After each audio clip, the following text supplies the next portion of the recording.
నమస్తే. మీ అందరికీ తెలుసు మలయాళం సినిమా అంటేనే ఒక కొత్త స్టాండర్డ్, ముఖ్యంగా థ్రిల్లర్ జానర్లో.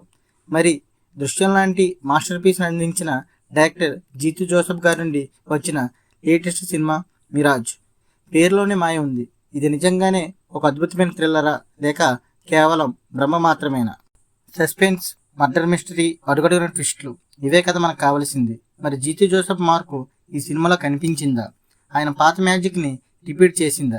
ఈ సినిమాలో ట్విస్టులు చూస్తే మీ తల కూడా తిరిగిపోతుంది అంటున్నారు. కానీ ఆ ట్విస్టులు మనల్ని ఆశ్చర్యపరిచాయా లేక విసిగించాయా?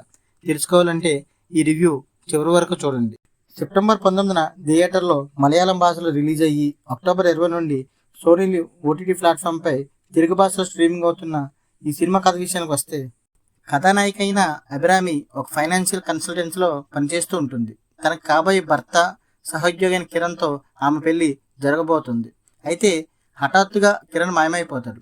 అతను ఎక్కడికి వెళ్ళాడో ఏమయ్యాడో ఎవరికీ తెలియదు. కొద్ది రోజుల తర్వాత కిరణ్ రైలు ప్రమాదంలో చనిపోయిన వార్త అభిరామికి చేరుతుంది. కానీ కిరణ్ మరణం సహజమైనది కాదని అభిరామికి అనుమానం కలుగుతుంది. కిరణ్ తమ ఆఫీసు నుండి ముఖ్యమైన డేటా ఉన్న ఒక హార్డ్ డిస్క్ని దొంగలించాడని ఆమెకు తెలుస్తుంది. కిరణ్ చనిపోయాడని తెలిసిన వెంటనే కొందరు ప్రమాదకరమైన వ్యక్తులు మరియు ఒక ఉన్నతాధికారి కిరణ్ను వెతుకుతూ ఆ హార్డ్ డిస్క్ కోసం అభిరామిని బెదిరించడం మొదలు పెడతారు. కిరణ్ దొంగిలించిన డేటా వెనుక ఏదో పెద్ద కుట్ర ఉందని అభిరామి అర్థం చేసుకుంటుంది.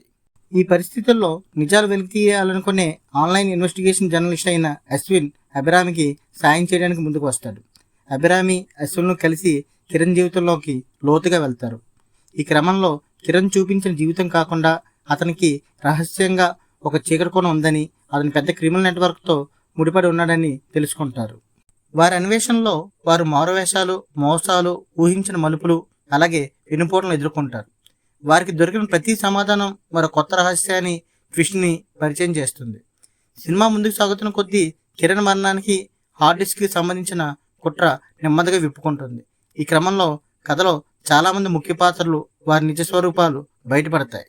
చివరికి అభిరామి మరియు అశ్విన్ తమను వెంటాడుతున్న శత్రువుల నుండి ఎలా బయటపడ్డారు, కిరణ్ మరణం వెనుకున్న అసలు సత్యాన్ని ఎలా కనుగొన్నారు, మరియు ఆ హార్డ్ డిస్క్ ఎవరి చేతికి చిక్కింది అనేదే ఈ సినిమా ముగింపులో వచ్చే మలుపులతో తెలుస్తుంది. ఇది ఒక సస్పెన్స్ యాక్షన్ థ్రిల్లర్. ఇందులో జీతూ జోసెఫ్ స్టైల్లో ట్విస్టుల పరంపర ఉంటుంది. తన కాబోయే భర్త అదృశ్యం, మరణం వెనుక ఉన్న కుట్రను ఛేదించడానికి ఒక మహిళ చేసే ప్రమాదకరమైన ప్రయాణం, దానికి ఒక జర్నలిస్ట్ సాయం చేయడమే ఈ మిరాజ్ కథ. ఈ సినిమాకి ప్లస్ పాయింట్స్: ట్విస్టుల పరంపర. సినిమాకు అతిపెద్ద బలం, బలహీనత కూడా ఇదే.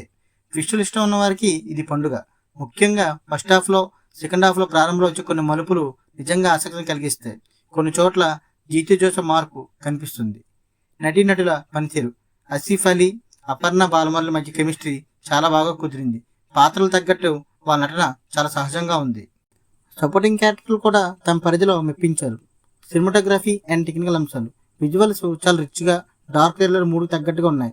బ్యాక్గ్రౌండ్ స్కోర్ కొన్ని సస్పెన్స్ సన్నివేశాలని బాగా ఎలివేట్ చేసింది. ఈ సినిమాకి మైనస్ పాయింట్స్: అతిగా ట్విస్టులు.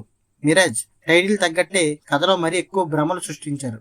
ఒకదాని తర్వాత ఒకటి ట్విస్టులు వస్తూనే ఉంటాయి. కొన్నిసార్లు ఏది నిజం, ఏది అబద్ధం అని తెలుసుకోవడం ప్రేక్షకులకి కష్టమవుతుంది.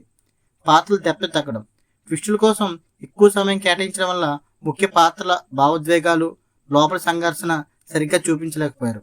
అందువల్ల ప్రేక్షకుడిగా మనం పాత్రలో కరెక్ట్ అవ్వలేం, వారి భవిష్యత్తు గురించి పెద్దగా పట్టించుకోము. చివరిగా చెప్పాలంటే మిరాజ్ అనేది జీతూ జోసెఫ్ నుండి మనం ఆశించినంత అద్భుతమైన థ్రిల్లర్ కాదు. ఇది ట్విస్టుల మీద ఎక్కువ ఆధారపడి కథా నిర్మాణంలో కొంత బలహీనత చూపించింది.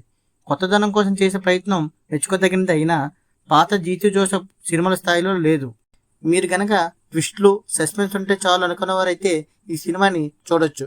కానీ దృశ్యం లేదా మెమరీస్ లాంటి గ్రిప్పింగ్ థ్రిల్లర్ని ఆశిస్తే నిరాశపడతారు. మీరు ఈ సినిమా చూసారా?